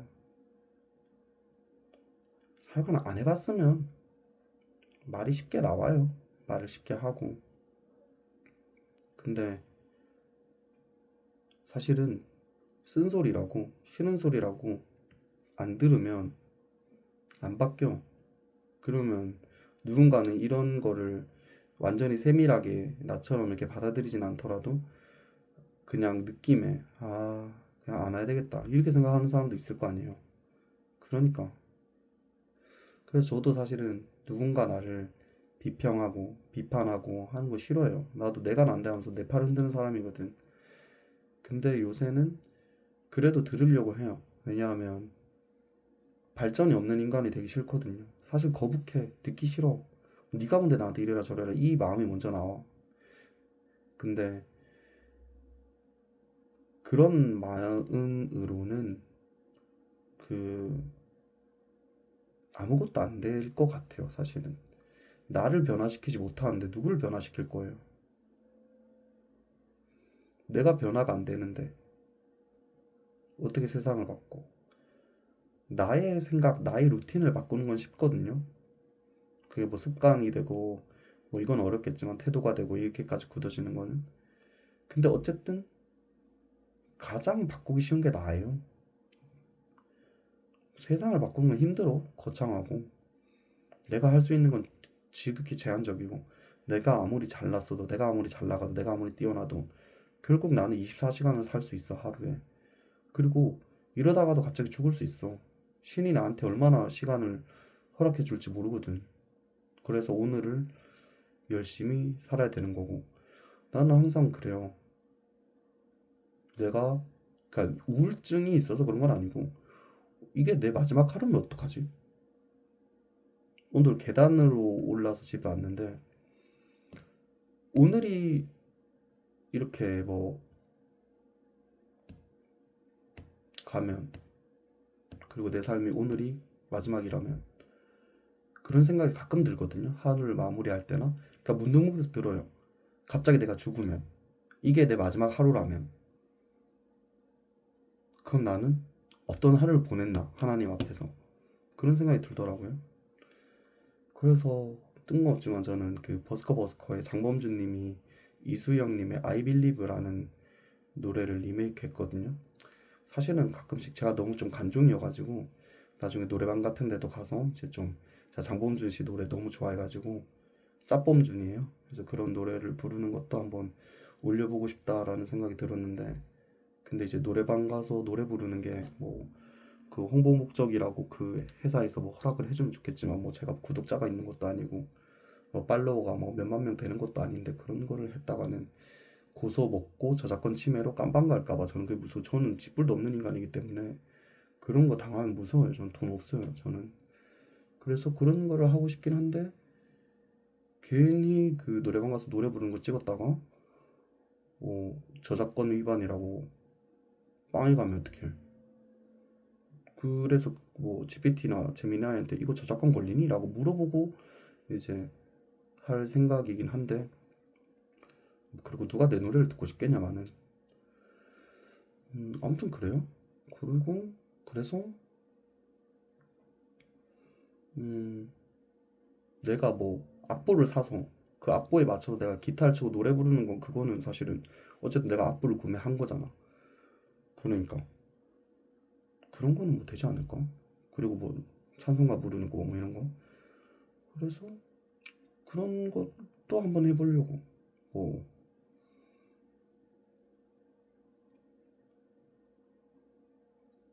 그게, 그래. 내 주변에 이런 사람 저런 사람들이 많아질수록 내 의도와는 다르게 나에 대해서 좀 관심을 갖고 기대를 갖는 사람들이 있더라고요. 음, 그래서 뭐 한 번 사는 인생 좀 관심도 받아보고 좀 유쾌하게도 좀 살아보고, 사실은 그 매일 보는 사람 매일 만나는 거잖아요. 특히 이제 발달장애인 분들한테는 경험이 정말 중요하고 사회생활이 정말 중요한데, 매일 보는 사람 매일 만나는 사람만 만나면 어떠한 틀에 갇히게 되잖아요. 물론 이제 자폐성 장애인 분들은 비하하는 건 아닙니다. 그런 이제 일정한 루틴 속에서 사는 걸, 그리고 꼭 자폐성 장애인이 아니더라도 저도 그 어떤 큰 틀에서 그 하루가 벗어나는 걸 별로 안 좋아해요. 저도 그런 균형이 깨지는 거 저도 싫어하거든요. 그래서 저는 어느 정도 이해를 해요. 그 틀에서 벗어나기 싫어하는 거, 그리고 그 틀 안에서 생각하는 거, 그게 꼭 나쁜 건 아니거든요. 나의 안전을 위해서 그렇게 할 수도 있는 거예요. 그래서 저도 큰 변화를 뭐 원하고 좋아하진 않는데, 그래도 다양한 경험을 하는 건 중요하거든요. 뭐 발달장애인이라고 집에만 있어야 되나? 뭐 내가 몸이 불편하다고 뭐 우체국도 못 가나? 백화점도 가면 안 되나? 그거는 아니라고 생각하거든요. 요번에 서울 갔을 때 나는 좀 실망한 게, 서울 사람들이 아니었을 수도 있지 사실은. 근데 장애인분이 휠체어를 타고 제일 먼저 와서 엘리베이터 앞에 기다리고 있었는데, 그 어떤 할머니가 막 엘리베이터를 타면서 새치기에서 막 우르르 몰려 타는 거야. 아줌마인지 할머니인지. 그러면서 어차피 거기는 장애가 있으니까 일찍 나왔을 거 아니에요? 하면서 먼저 타는 거야. 어이가 없더라고. 어쨌든 나는 거기서 약간 얼털려서 서 있다가 이미 사람들이 우르르 타가지고 나는 못 탔어. 그래서 에스컬레이터로 갔나? 그랬는데 그게 서울역에서 그랬을 거예요. 그래서 야, 뭐 맨날 출근길에 뭐 집회하고 뭐 그런 건 부정 여론이 있겠지. 근데 우리나라의 장애 인식이 이거밖에 안 되나? 그런 생각이 들거든요. 아니, 물론 그래, 그 사람들이 생각이 뭐 맞을 수도 있어. 장애가 있으니까 교통이 불편하니까 저상버스 시간 맞추기도 힘들잖아요. 그러니까 당연히 시간적 여유를 두고 나왔을 수도 있겠죠. 그리고 여러분들이 장애에 대해서 재활 상담에 대해서 배워보시면 알겠지만은 그게 인구수에 비해서 예산의 한계 때문에 터무니없이 낮습니다. 그래서 장애인분들은 이동권, 이동권이 우리나라에서 제일 먼저 만들어진 단어라는 걸 아시나요? 그게 있고, 그래서 정말 큰 불편함과 어려움을 겪고 계십니다. 사실은 개인차로 이동하시는 분들도 계시지만 개인차로 다녀도 우리나라가 장애인 배려가 없는 보도블록, 장애인 배려가 없는 턱 이런 것들이 많아서 그래요. 근데 이런 비판적인 얘기나 하려고 비판적인 얘기도 필요하죠, 사실은. 근데 어쨌든 당신은 장애가 있어서 일찍 나왔을 거니까 우리가 먼저 가도 되죠? 가도 되죠도 아니요. 그냥 당신은 장애가 있으니까 시간 많잖아 하고 그냥 탄 거야. 그 사람들이. 사실 그 새끼들이라고 표현하고 싶긴 한데 몰라. 내가 사회복지사로 일하고 있으니까 그런 생각이 들었을 수도 있겠지. 어, 나도 잘못 산 가구들이 많긴 한데 그래도 그건 좀 아니더라. 그냥 사람 앞에 두고 아니 씨발 지들 미안해요. 사회복지사가 이렇게 욕하면 안 되는데 아니 지들 시간만 중요해? 일찍 나왔던 말던 그딴 게 뭔 상관이 있어.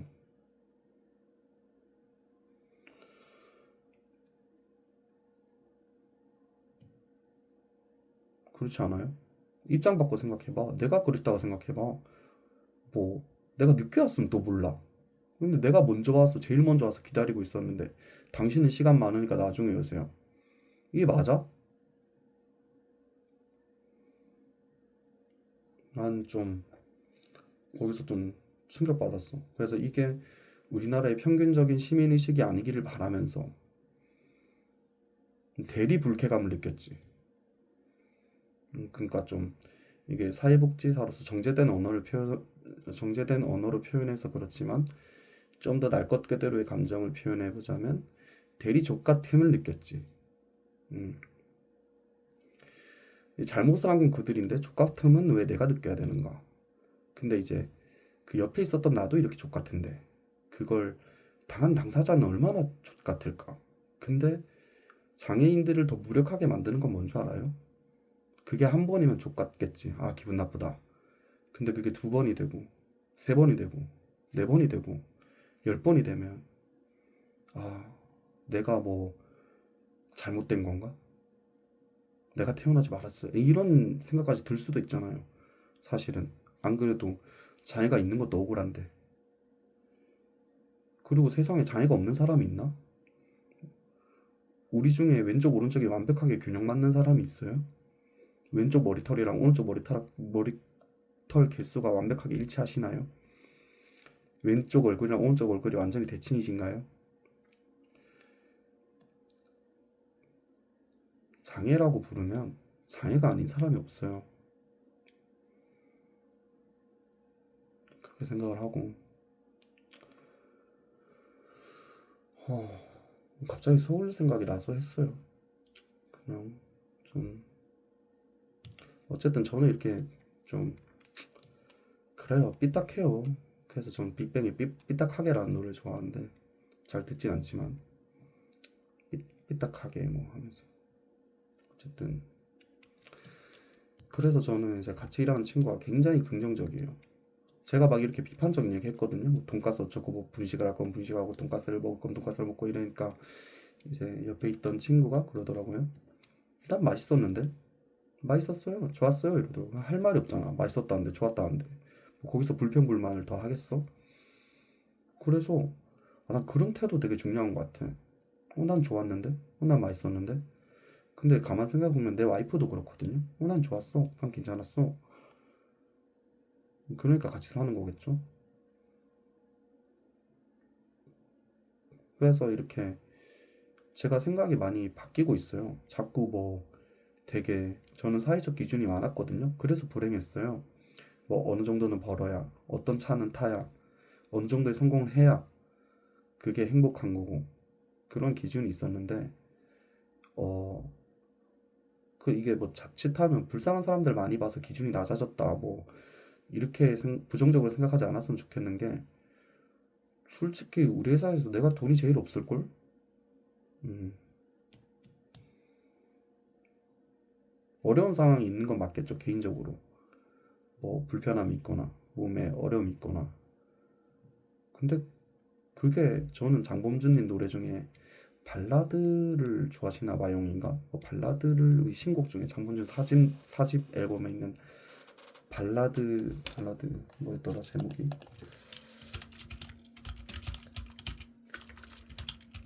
아 발라드가 취향이신가 봐요인가? 네, 발라드가 취향이신가 봐요라는 노래를 제가 좋아하는데 그 중에 가사가 그런 게 있어요. 꼭 그렇지만은 않아요. 뭐 이런 가사가 있는데 뭐 꼭 그렇지만은 않아요. 뭐 이런 노래인데 저는 그 가사가 너무 좋아요. 꼭 그렇지만은 않아요라는 얘기. 장애인 그렇지 않아요? 아니요. 꼭 그렇지만은 않아요. 사회복지사 그렇지 않아요? 아니요. 꼭 그렇지만은 않아요. 어, 프로젝트 96님, 제가 프로젝트 96이라는 걸로 활동하고 있거든요. 저는 기안84님 너무 좋아해가지고 그분을 모티브로 해서 따라가고 싶어서 저도 연생을 따서 프로젝트 96이라고 했는데 그래서 저도 그래요. 그 프로젝트 96님 그렇지 않아요? 아니요. 꼭 그렇지만은 않아요. 뭐 자영업자들은 그렇지 않아요? 아니요. 꼭 그렇지만은 않아요.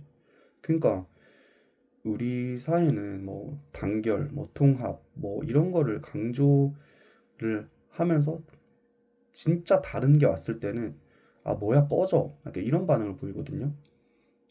뭐 어쩌면 저도 그런 사람 중에 한 사람일 수도 있고 그런 걸 많이 보다 보니까 아 말로만 통합이고 막상 진짜 다름이 오면 거부하는 게 인간 본성이구나. 나 또한 그럴 수 있고 그래서 저는 이 가사가 너무 좋아요. 꼭 그렇지만은 않아요. 저는 그래서 우리 삶이 저는 장범준님 노래 너무 좋거든요. 가사 하나하나가. 예를 들면 전쟁이 나면이란 노래가 있거든요. 그 노래를 들어보면 가사가 그래요. 우리 삶이 얼마 안 남았다면 너랑 나랑 손 꼭 잡고 부산으로 도망가자. 낭만 있죠. 근데 그거랑 이거랑 연결해서 생각해 보면 뭐또그 그녀가 곁에 없다면이란 노래를 보면 사랑이란 게 원래 시간이 지날수록 설레임보다는 익숙함이 자리를 잡나요? 뭐 설레임이 없는 사랑, 편안함만 남은 사랑, 그대여 뭐냐고 물어보면 그대 오늘 내가 말해줄게. 그댈 향한 나의 사랑은 말로 표현할 수 없는 사랑. 하나 말해줘야 한다면 들어봐요. 뭐 이런 가사거든요. 가사가 너무 좋아서 가사를 다 얘기했는데 어 제가 요새 많이 미는 밈은 원래 그런 건 없다.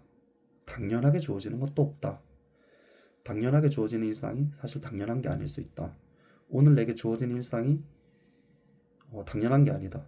오늘의 삶이 마지막일 수 있다. 우리가 위험한 업무를 하지 않기 때문에, 위험한 업무를 취급하지 않기 때문에 삶이 영원할 거라고 가끔 착각하는 것 같아요. 근데 그런 내 삶은 영원할 거야. 난 영원히 잘 나갈 거야. 난 영원히 똑똑할 거고, 난 항상 뭐 그레이트 할 거야. 라고 생각을 할 때, 하나님이 계시다면 이렇게 얘기할 수도 있지 않을까요? 아니, 꼭 그렇지만은 않은데? 아니, 꼭 그렇지만은 않은데? 저는 이게 제 성격적 가치관과도 맞는 것 같아요. 물론 이게 범주님의 노래지만 생각하는 건 자유니까 개인마다 받아들이는 건. 그래서 저는 이게 제 그 너무 좋아하는 가사예요. 꼭 그렇지만은 않아용. 여러분들도 그랬으면 좋겠어요. 꼭 그렇지만은 않아용. 그래서 누가 사회복지사 그런 거 아니에요? 하면 아니요. 꼭 그렇지만은 않아요. 사회복지사들 다 착하지 않아요? 아니요. 꼭 그렇지만은 않아요.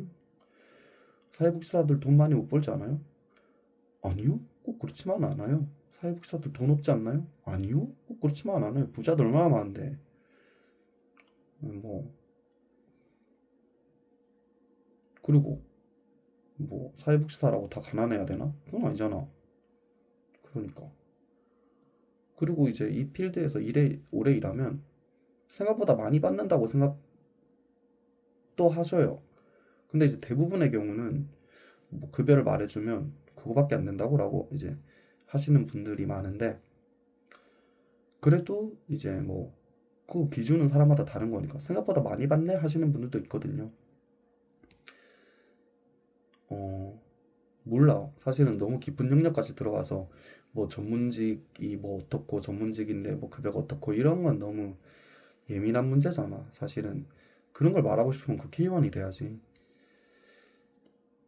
근데 뭐 나는 뭐 정치를 할 생각은 없고, 정치는 무슨 구독자도 없는데 그런 생각이 없어요. 그런 생각은 없어요.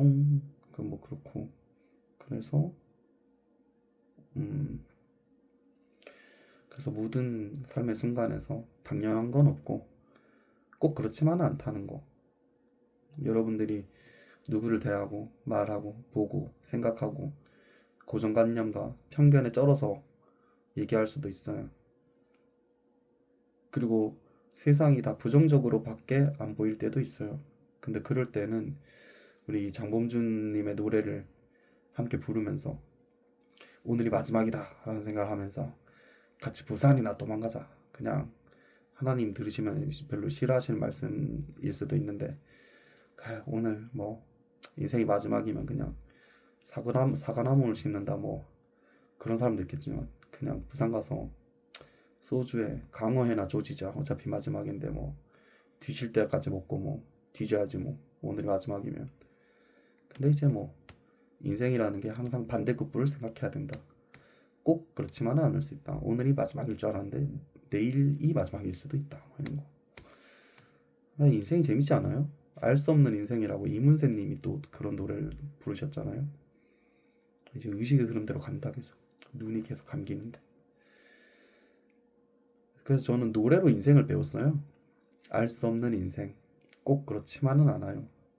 사랑이라는 게 원래 시간이 지날수록 설레임보다는, 갑자기 기억이 안 나네요. 뭐 어쨌든 그런 거. 그래서 전 노래 듣는 것도 좋아하고 노래 가사를 곱씹는 것도 좋아합니다. 그래서 저는 원래 그런 거 하고 싶었어요.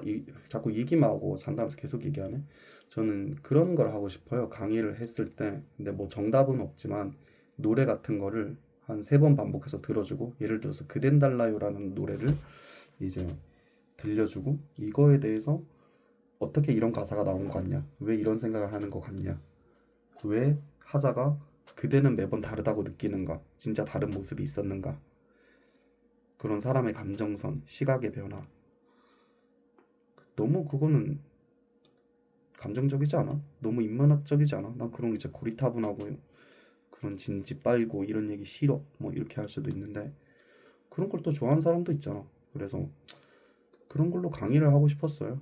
뭐 노래 하나 한 세 번 정도 같이 듣고 이 노래에서 느껴지는 본인의 생각이 뭔지. 그래서 저는 뭐 예전에 저희 대구보건대학교에 그런 강의가 인기가 있었거든요. 영화로 만나는 클래식 뭐 이런 거. 그래서 저는 그런 거지. 내가 뭐 대단한 전문가는 아니지만 대중음악으로 만나는 뭐 인문학, 뭐 심리학, 뭐 생각, 뭐 이런 거, 그런 걸 해보고 싶었지. 그래 뭐 나중에 영상 찍으면 그런 걸로 한번 만들어 보면 좋겠다. 음악 리뷰하면서 내가 이 음악을 들었을 때 내가 받아들이는 감정은 뭔지. 아마 그렇게 하게 되면 아마 한예슬님이 논스톱에서 부르신, 이제 여러 가수가 리메이크했는데 그댄 달라요라는 노래를 그거를 리뷰를 할 것 같아요. 저작권 때문에 내가 노래를 틀어주진 못할 것 같고, 알아서들 찾아 들으시고 나중에 이제 그거를 리뷰를 한번 해봐야겠다. 그래서 노래 하나하나씩 제가 좋아하는 노래들로 가사를 좀, 가사 얘기하는 것도 저작권에 걸리는가 뭐 잘 모르겠고, 아니면 뭐 일부만 하던가 그런 것도 한번 콘텐츠로 해보면 되지 않을까 싶기도 합니다. 와, 배고파서 얼마 못 떠들 줄 알았는데 1시간 40분 얘기했다.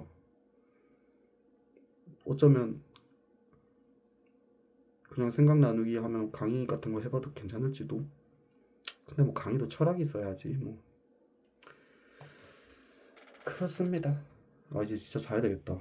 뭐 아마 이거 올려도 한 누가 보겠냐. 그래도 뭐라도 해야 뭐라도 생기지. 현타가 항상 공존합니다. 해봐야지 라는 생각 뒤에 아예 해서 뭐해 이런 생각도 같이 있거든요. 근데 그래도 뭐라도 꾸준히 하다 보면 뭐 좋은 일이 생기지 않을까를 기대하며 해봐야겠습니다. 한시 되기 전엔 자야 되겠다. 아직 야근하고 씻지도 못했어. 좀 씻고 쉬어야 되겠습니다. 아까 이제 더 이상 얘기 안 할래. 쉬십시오.